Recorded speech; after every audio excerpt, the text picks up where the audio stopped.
서울에서 약 3시간을 달려 처음 도착한 장소는 고안사복터미널. 길을 따라 터미널을 나가자마자 가장 먼저 보이는 건 평소에 보기 힘든 전당사들이 있었고, 그 다음으로는 숙박업소가 눈에 띄었습니다. 그렇게 조금 더 둘러보기 위해 걷던 중 전당사 유리창 너머 콤프메입이라는 낯선 문구가 보였습니다.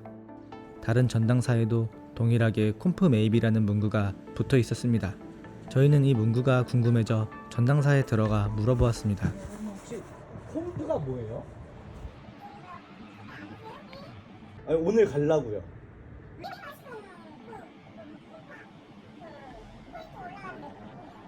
포인트 무슨 뭐 현금 네네네. 거기서만 쓸 수 있는 거예요? 강원랜드에서는? 요약하자면 강원랜드에서 게임을 하면 포인트가 쌓이는데, 이 포인트를 정선 시내에서 현금처럼 사용이 가능하다고 합니다. 때마침 옆에 편의점이 있어서 한번 사용이 가능한지 물어보기로 했습니다. 여기도 콤프 결제돼요? 초에는 한 6일까지 정해진 금액이 때문에 그 안에 다 6일 안에 다 쓴다. 얼마 정도? 여기 집집마다 다 300이에요. 300이라는 게 6일 안에 소진이 다 되어버려요. 집집마다. 스포츠 같은 데는 하루만에 그냥 끝나버려요. 하루도 안 가요. 몇 시간 만에 끝나버리고. 한 달 살 거를 준비를 해놨다고 항상 사람들이 줄 수가 다 있어요. 편의점에서도 콤프는 실제로 사용이 되고 있었고, 하루 한도 300만 원이 며칠 내 소진이 될 정도로 했습니다. 지역 화폐처럼 보이기도 했지만 그 시작이 도박이라는 점에서 이건 일반적인 도시 풍경과는 분명 달라 보였습니다. 이후 근처에 주차장이 있어 한번 살펴봤습니다. 처음엔 그냥 평범한 차들만 있는 줄 알았습니다. 그런데 그 안에서 번호판이 떼어진 차량이 눈에 들어왔습니다. 폐차 예정, 저당, 방치, 문제 차량. 차장에 붙은 스티커가 말없이 경고하듯 붙어 있었습니다. 차 안은 의외로 정돈돼 있었고 비슷한 차량이 몇 대는 더 보였습니다. 정선을 둘러보며 가장 먼저 느낀 건 외진 지역 특유의 조용함이었습니다.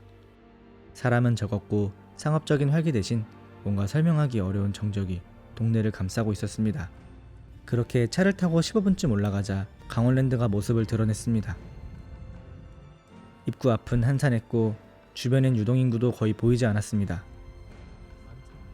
사람이 없을 줄 알았지만 주차장은 이미 만차. 지하 5층까지 내려가서야 겨우 자리를 찾을 수 있었습니다.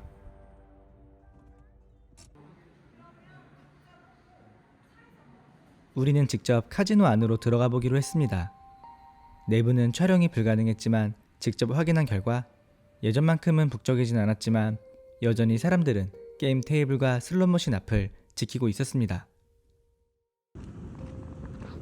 다시 카지노를 나와 주변을 둘러봤습니다. 그 과정에서 어느 한 직원분과 이야기를 나눌 수 있었습니다. 저기 직원분이세요? 어디서? 뭐 하는데요? 여기 다 모든 시설 안전관리. 몇 년 정도 일하셨어요? 10년 넘게. 직장이 좀 가까우시면 좀 막 목줄이가요. 정선 시민들도 월에 한 번밖에.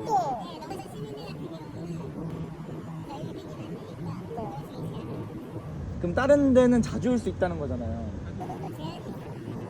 일반 시민들도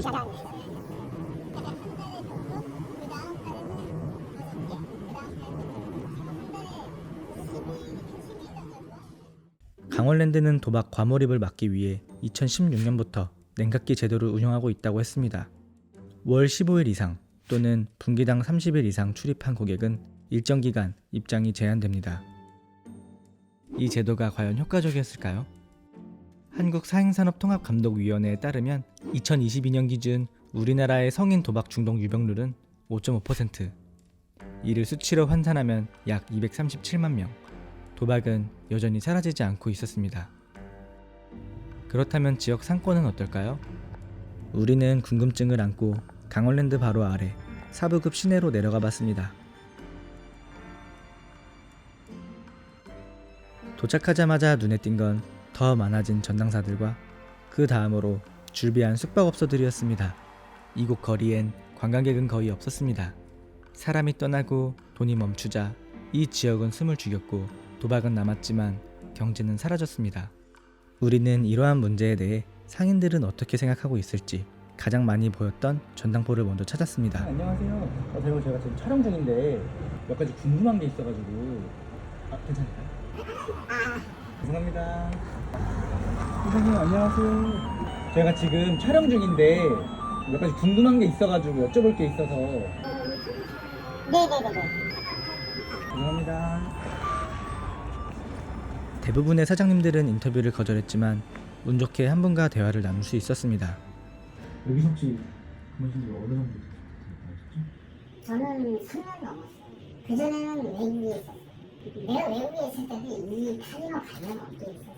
아, 그래요? 이쪽을 잘 알아요.